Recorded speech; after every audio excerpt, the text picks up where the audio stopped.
We have seen what's going on in your family, and even worse, we've seen how you've been treating us as Gold Star families. And there couldn't be anything more disgusting and cowardly than the way you have treated us. You are a disgrace to this nation. You have no business having ultimate command over our military, and I regret not saying that to your face when I had the opportunity in Dover. My name is Mark Schmitz from Wentzville, Missouri. I'm the Gold Star father of Marine Lance Corporal Jared Schmitz, who was killed at the age of 20 at the Abbey Gate in Kabul, Afghanistan on August 26, 2021. I identify as a father, a husband, a pissed off, fed up American patriot, and now, thanks to this administration, a Gold Star dad, a title no one ever wants to have. From the age of 3, Jared has always dreamed of being a Marine. Once he made it into his sophomore year of high school, he was hard set on becoming a Marine, his next move after graduation. Little did he know, or I know, that would end up being his final major decision in his life. 2021 rolls around quickly. He says he's getting to come home to see us and his brothers and sisters because he's finally getting to go home on his first deployment to Jordan. I could see the excitement and nerves in his eyes, similar to when he left for boot camp. The unknown could always be a scary thing, but the thrill to see the world also drove the excitement. He felt like he was finally getting the chance to make a difference. He felt by becoming a Marine, he would make that difference a reality. To know Jared meant you knew he always looked out for the little guy. He was the type of young man who looked out for everyone, especially those not capable of looking out for themselves. While in Jordan, he trained with his fellow Marines as they honed their skills to perfection. He earned the right to shoot and train with a designated marksman, so I again reminded him of the opportunity that he could be a sniper someday. He says, "Nah, Dad, too much math." Little did we know at that time that a sniper of all people would be the first and biggest asset that we would meet later on, named Tyler Vargas Andrews. Thank you again, sir, for being here. Jared reached out to me in mid-August and said they were sending him somewhere he couldn't talk about. I knew it had to be Afghanistan. We followed the news back home about what was going on and knew that it had to be the place. Ever since Biden decided to ignore all reliable intelligence from his top advisors and close Bagram Air Force Base, anyway, in July 1st, 2021, which directly and immediately led to the Taliban's taking back most of Afghanistan that our warriors previous had fought so hard to control. We knew somehow Jared and his Marine brothers would end up there having to help clean up this mess that never should have been created in the first place. After landing in Afghanistan, a few days went by before I heard from him. When he finally had a chance to call, he told me he was at the Abbey Gate. He said he thought he was going to die there those first couple of days due to the absolute chaos. He said, "Dad, the look on these people's faces was that of utter human desperation, and there's no way that we can save them all." He said he was exhausted and needed to get some rest before going back on the post. He told me they were shifting his post and he would be heading out on the airstrip. That never happened. The next day, the explosion happened. The next day, my son was gone forever. Fortunately, I was able to tell him I loved him one last time.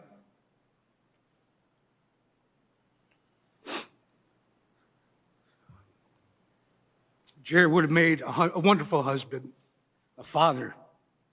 He wanted to go into law enforcement after the Marine Corps, but changed his mind after seeing how our police have been being treated the first year of Biden's administration. He had mentioned taking over the family business someday, and that couldn't have made me happier. All these things have been stripped from us now, and none of them will happen. He will never have the sun shine on his face again.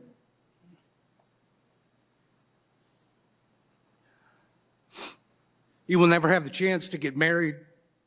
He will never experience the joy of being a father, and he would have been one hell of a dad.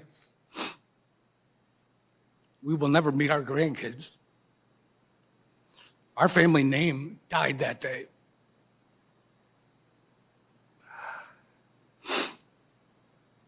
Two years has gone by, and where are we? To be frank, we're knee-deep in bullshit, is where we are. Everyone who held a key position in the military still has that position or has been promoted. John Kirby still sits on his perch, which apparently faces the opposite direction from where all the action was. Blinken continues to delay key evidence by ignoring delaying subpoenas. Not a single general slapped down their stars, which should have happened 2 years ago when Biden ignored his reliable intelligence. Not a single person has been held accountable. Our so-called leader can't seem to even utter their names in public, not even once. Mr. Biden has run his entire political campaign for 50 years as the family man. Well, I've got news for you, sir. The curtain has been lifting, and that campaign slogan will never work again.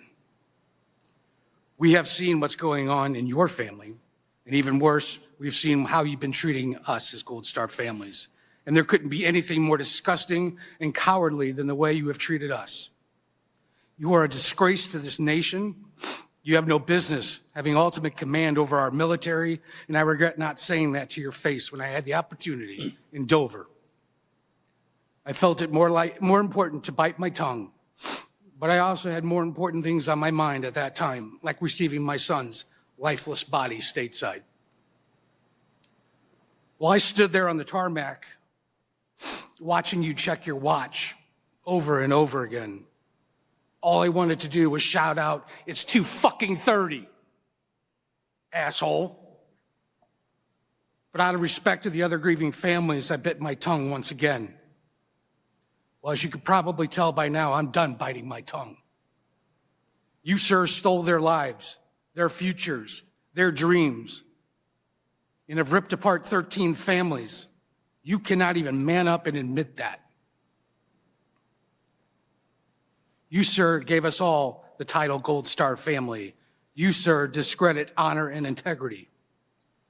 2 years later, there are things I find myself thinking about. Where and what was Biden's logic sneaking out of Bagram in the middle of the night before ever getting a single Afghan partner or American civilian out? This is the purest definition of intentional negligence. This is just one of many irresponsible and negligent decisions coming from the White House. In addition, leaving behind billions of dollars of our finest military hardware has led to the biggest international free market in history. Unfortunately, this will undoubtedly lead to more American military lives lost in the future. Between what has been happening here domestically, for example, the border, over the last 2.5 years, and all your failed foreign policy decisions, I would venture a guess that you have more American blood on your hands, Mr. Biden, than any president in U.S. history. While in Florida, I was approached by a CIA operative who connected me with several more operatives on a secure phone call. I was told if the Pentagon, DOD, and state tries to tell you that they had no idea Afghanistan would collapse so fast after a withdrawal, they are completely and utterly full of shit. They kept telling me to follow Bagram, so I did, and so I have. Closing Bagram was the sole responsibility of Joe Biden. It was also the lead domino which led to the demise of all of Afghanistan. Its women, its children, 170 Afghans, 13 American servicemen, and for what? Intelligence given to Joe demonstrated Bagram, hands down, was the most effective and secure place to undertake a mass evacuation. But you chose to ignore all of that. Instead, you chose HKIA, a public airport surrounded by a chain link fence in an urban environment without even a usable air traffic control tower. One thing I do know, though, Mr. President, China certainly is enjoying our fortress known as Bagram now.